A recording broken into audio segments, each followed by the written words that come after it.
मित्रों नमस्कार।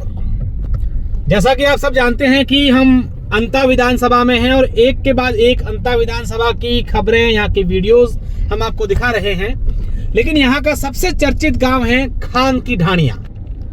खान की ढाणियां इसलिए चर्चित गांव है, जिस गांव में हम लोग अभी चल रहे हैं, जिसका हम आपको रोड दिखा रहे हैं। गांव का एकमात्र रास्ता है, अगर आपको इस गांव में प्रवेश करना है तो इसी रास्ते से ही आपको आना पड़ेगा। इन्हीं गड्ढों का आपको सामना करना पड़ेगा और यहीं से आप इस गांव में प्रवेश कर सकते हैं। खान का गांव इसलिए भी प्रसिद्ध है क्योंकि इस गांव का नाम प्रधानमंत्री नरेंद्र मोदी ले चुके हैं। नरेंद्र मोदी ने इस गांव को लेकर के ये कहा कि ये वो गांव है जिस गांव को प्रमोद जैन भाया पूरा ही खा गए। मोदी ने अपने अंदाज में कहा था, भाया रे भाया खूब खाया, और खाया तो खाया, एक गांव ही खा गया। इस प्रकार की बात कही थी। और प्रमोद जैन भाया जो यहाँ से कांग्रेस के प्रत्याशी है, उनके लिए इसको लेकर यूं कहा गया कि इस गांव के अंदर जितनी भी जमीनें थी या जहां पर खाने हैं, खनन होता है पत्थरों का, उस पर जो है प्रमोद जैन खुद ने और उनके आदमियों ने यहाँ पर कब्जा किया। यहाँ की जमीनें थी वो लोगों से हड़प ली या किसी से खरीद ली और गांव पूरा खाली करवा दिया।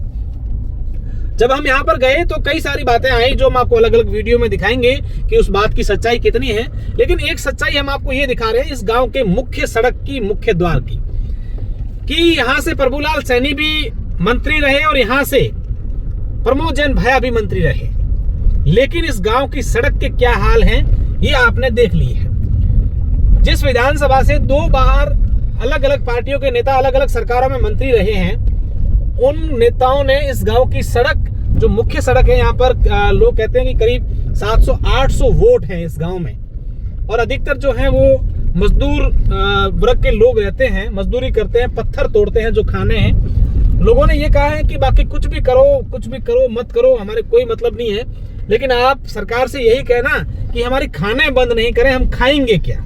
बड़ी ही संवेदनशील ये बात थी। उनको अपने रोड से, अपने रोजगार से कोई नहीं, ये नहीं है। वो कह रहे हैं कि खाने ही हमारे लिए हैं, जिसको हम पत्थर तोड़ के हमारे बच्चों का पेट भरते हैं। हालांकि इस गांव में मिली जुली प्रतिक्रिया हमें मिली है, लेकिन ये गांव चर्चाओं में रहा। सवाल बीजेपी पर भी है और कांग्रेस पर भी है कि इस गांव के लोगों ने क्या आपका बिगाड़ा होगा या क्या नुकसान किया होगा कि आप इनके लिए सड़क भी नहीं अभी तक बना पाए हैं। अब